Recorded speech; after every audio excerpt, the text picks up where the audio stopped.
Tidak ada yang aneh pada malam itu sampai tiba-tiba. Hai, Assalamualaikum warahmatullahi wabarakatuh. Thank you for clicking on this video and welcome back to Anggi di Sana channel.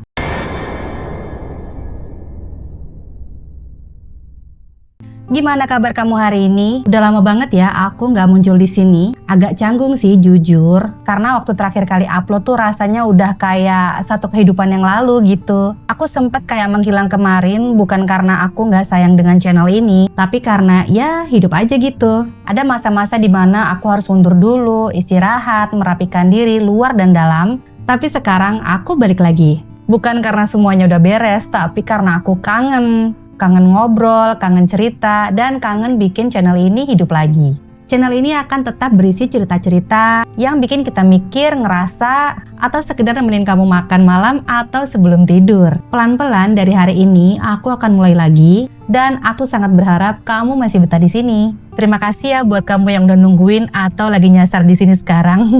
Aku Anggi di Sana dan selamat datang kembali di channel aku ini. Oke, kita lanjut ya. Di hari Rabu ini, aku akan membawakan sebuah kisah tentang seorang anak perempuan yang diculik di rumahnya sendiri saat semua orang di dalam rumahnya sedang tertidur lelap. Usianya saat itu baru 14 tahun dan yang menculiknya adalah seseorang yang tak pernah mereka curigai sebelumnya. Coba bayangin deh, kamu sedang tidur di dalam kamar kamu sendiri, di tempat di mana kamu merasa paling aman. Tiba-tiba kamu terbangun, ada sosok asing berada di ujung ranjang, dan dia membawa sebuah pisau, dan dalam hitungan detik kamu dipaksa pergi meninggalkan semua yang kamu kenal. Inilah kisah Elizabeth Smart, sebuah cerita tentang kehilangan, ketakutan, dan keberanian untuk bertahan hidup dalam gelapnya dunia yang tak pernah ia pilih. Siapa sih sebenarnya pria yang menculiknya? Dan bagaimana Elizabeth bisa diculik di tempat yang paling ia rasa aman? Tanpa berlama-lama lagi, shh, be quiet, listen carefully, cause the story begin.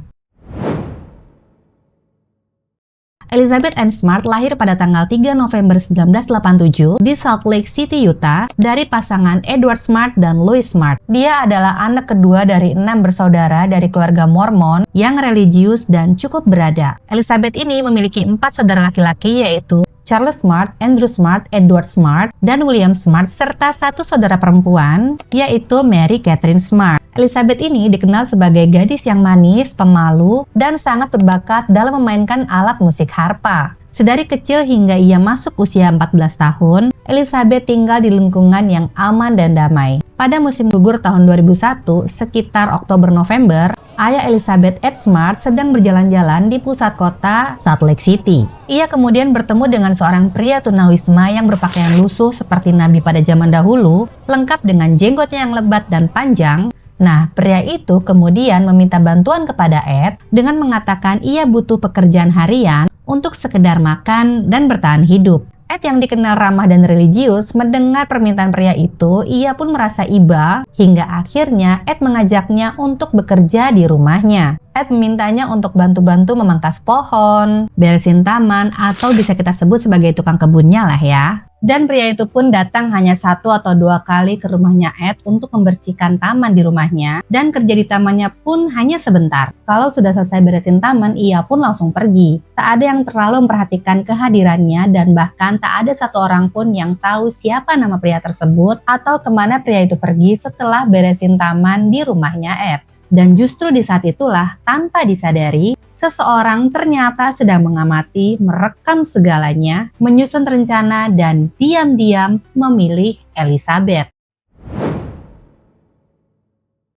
Pada tanggal 5 Juni 2002, sekitar pukul 2 dini hari, Elizabeth yang saat itu berusia 14 tahun sedang tertidur lelap bersama adiknya Mary di kamarnya. Tidak ada yang aneh pada malam itu sampai tiba-tiba seorang pria menyusup masuk lewat jendela dengan wajahnya yang tertutup dan tangannya menggenggam sebilah pisau. Ia mendekat ke sisi tempat tidur Elizabeth lalu berbisik padanya sembari menodongkan pisau di lehernya dan berkata, "Bangun, ikut aku, atau aku akan menghabisi semua keluargamu." Mary, adiknya yang sebenarnya saat itu terbangun karena ada suara bising dan melihat kakaknya yang sedang diancam, Ia pun merasa ketakutan dan memilih pura-pura tidur hanya agar pria misterius itu tidak mencelakainya juga. Elizabeth yang terbangun dan ketakutan pun akhirnya mengikuti perintah pria misterius tersebut. Dengan tanpa suara dan tangannya yang gemetar, pria itu pun kemudian membawa Elizabeth berjalan keluar kamarnya, meninggalkan rumahnya dan adiknya yang sedang pura-pura tertidur saat itu. Dan dalam hitungan menit, Elizabeth Smart pun menghilang dari dunia yang ia kenal tanpa jejak. Tapi siapa sebenarnya pria bertopeng itu dan kemana sebenarnya ia membawa Elizabeth? Malam itu menjadi awal dari mimpi buruk yang panjang bagi Elizabeth dan berlangsung selama 9 bulan hingga penderitaan yang dialami Elizabeth pun dimulai. Ini dulu ya. Setelah Elizabeth dibawa keluar rumah, pria itu pun menuntunnya menembus malam, melewati jalan setapak gelap, naik ke arah perbukitan yang sepi, hingga mencapai sebuah tempat yang tersembunyi di dalam hutan. Di sanalah Elizabeth dibawa masuk ke dalam sebuah tenda yang di dalamnya ada seorang wanita dengan rambutnya yang kusut, wajahnya yang pucat, dan matanya yang tampak kosong. Dan hari itu ia menyebut Elizabeth bukan sebagai korban, tapi sebagai mempelai baru. Di hadapan api unggun kecil, Elizabeth dipaksa untuk menjalani upacara pernikahan spiritual dan pada saat itu ia dijadikan istri oleh pria yang menculiknya. Pernikahan ini terjadi bukan secara hukum, tapi dalam delusi keagamaan yang diciptakan oleh penculiknya sendiri. Mulai saat itu, Elizabeth pun kehilangan nama dan ia dipanggil dengan nama baru yang ditentukan oleh sang nabi. Dan setiap hari Elizabeth dicuci otaknya, dikontrol secara mental, dan dipaksa mematuhi perintah Tuhan yang katanya diturunkan melalui pria yang menculiknya itu. Selama berminggu-minggu bahkan berbulan-bulan, Elizabeth ini tidak pernah melihat cahaya kota. Tak ada suara mobil, tak ada panggilan dari dunia luar, yang ada hanya suara pria itu dan perintah-perintah yang makin lama makin mengerikan. Lalu bagaimana Elizabeth dikontrol dan cuci otaknya oleh pria itu? Nah, pria itu memperkenalkan dirinya sebagai Immanuel dan ia juga mengatakan pada Elizabeth bahwa ia adalah nabi yang diturunkan oleh Tuhan dan Elizabeth adalah istri pertamanya. Ia pun menyampaikan bahwa ia berencana akan mengambil 7 istri dan Elizabeth ini adalah awal dari semuanya. Elizabeth saat itu melawan gak?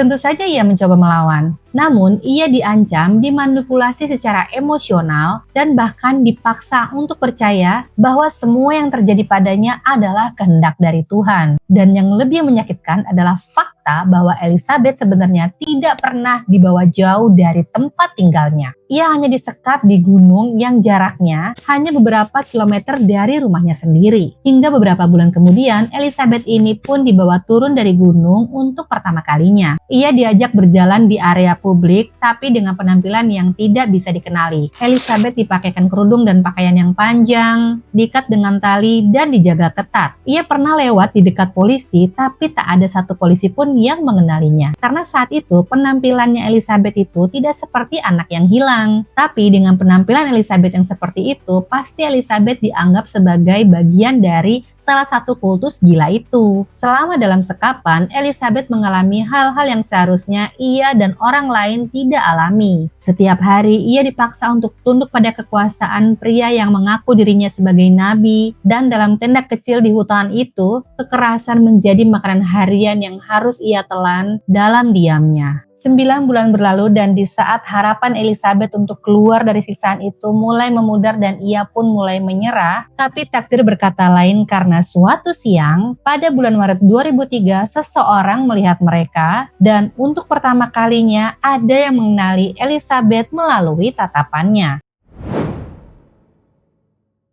Pada tanggal 12 Maret 2003, Elizabeth Smart akhirnya terlihat di sebuah jalan di Sandy, Utah, dan saat itu ada seseorang yang sedang memperhatikannya. Ia adalah seorang mantan guru Elizabeth yang mengenali mata Elizabeth, meski saat itu wajahnya tertutup cadar dan tubuhnya diselimuti oleh kain jubah yang panjang. Tak berselang lama, ia pun segera memanggil polisi dan mereka pun tertangkap oleh polisi. Ketika ditangkap, mereka pun mengaku sebagai seorang nabi lagi, tapi Elizabeth yang melihat ini sebagai kesempatannya untuk bebas, akhirnya memberanikan diri dan mengaku bahwa ia adalah korban penculikan dan menyebutkan namanya Elizabeth Smart. Tak lama kemudian, kedua orang tuanya, Ed dan Lois, segera datang ke kantor polisi dan untuk pertama kalinya, dalam rentang waktu 9 bulan, Elizabeth Smart akhirnya kembali ke pelukan keluarganya. Pelukan itu pun menjadi sebuah momen yang sangat menyentuh hati jutaan orang pada saat itu. Pria yang menculik Elizabeth pun akhirnya diidentifikasi sebagai Brian David Mitchell dan wanita yang mendampinginya sejak awal adalah istrinya Wanda Barzee. Siapa Brian ini sudah ketebak belum sama kamu sebelumnya? Yap, dia adalah orang yang dibantu oleh ayahnya Elizabeth, Ed Smart, untuk membersihkan taman di rumahnya. Gila kan? Keduanya segera ditangkap, tapi proses hukumnya tidak berjalan semudah itu. Karena Brian Mitchell dinyatakan tidak layak diadili karena keadaan kondisi mentalnya. Pada saat persidangan, ia sering bernyanyi keras di ruang persidangan dan ia mengaku sebagai utusan Tuhan. Namun setelah bertahun-tahun dievaluasi dan adanya tekanan publik, akhirnya Brian pun dinyatakan waras secara hukum. Emang perlu ya kayaknya kekuatan netizen itu. Pada tahun 2010, Brian Mitchell akhirnya dijatuhi hukuman seumur hidup tanpa pembebasan. Sementara istrinya, Wanda Barzee, dijatuhi hukuman penjara selama 15 tahun dan ia dibebaskan secara bersyarat pada tahun 2018. Dan tentunya hal itu sempat membuat Elizabeth dan keluarga merasa cemas. Sebenarnya keputusan pembebasan Wanda Barzee menuai kontroversi dan keputusan pembebasan Wanda Barzee ini diambil karena adanya perjanjian plea deal, yaitu perjanjian pengakuan bersalah yang diambil Wanda Barzee di pengadilan federal, yaitu perhitungan waktu hukuman di mana sebenarnya Wanda ini sudah dipenjara dari tahun 2003 pada saat waktu tertangkap itu. Nah, tapi ia baru dijatuhi hukuman setelah beberapa tahun kemudian. Jadi, meski ia divonis hukuman penjara selama 15 tahun, ia dianggap sudah menjalani sebagian besar hukumannya saat sebelum vonis dijatuhkan.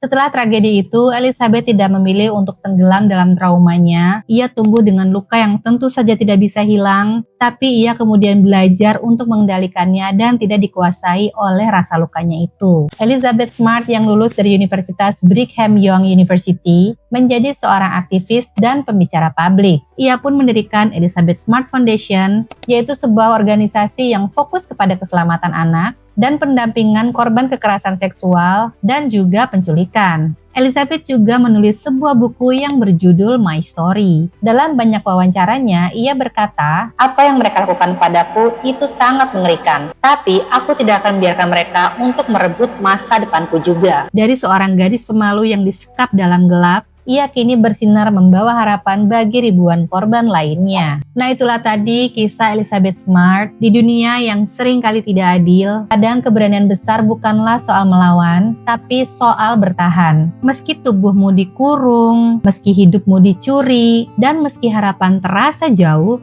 kamu tetap memilih tidak padam. Elizabeth Smart bukan hanya korban, ia adalah pengingat bagi kita semua bahwa luka tidak harus menjadikan kita menjadi pahit, tapi justru bisa membentuk diri kita menjadi lebih kuat, lebih sadar, dan lebih hidup. Dan mungkin di balik semua tragedi yang tidak bisa kita pahami, selalu ada satu cahaya kecil yang menunggu untuk ditemukan. Aku tahu kisah ini berat, tapi aku percaya ada kekuatan dalam mendengar dan menceritakan ulang. Bukan untuk membuka luka, tapi untuk memastikan kita untuk tidak menutup mata. Kalau kamu suka dengan video ini, klik like buttonnya dan share ke semua sosial media yang kamu punya. Buat kamu yang belum subscribe channel ini, segera subscribe dan aktifkan notifikasinya supaya kamu tidak ketinggalan video yang aku upload. Tentunya untuk kamu yang sudah subscribe channel ini, terima kasih banyak karena kamu aku semakin semangat untuk menyajikan kisah-kisah yang seru, menarik, dan menegangkan. Thank you so much for watching, tetap hangat, tetap waspada, dan jangan lupa jaga orang-orang yang kamu sayangi. Sampai ketemu lagi di kisah selanjutnya. Bye, Assalamualaikum warahmatullahi wabarakatuh.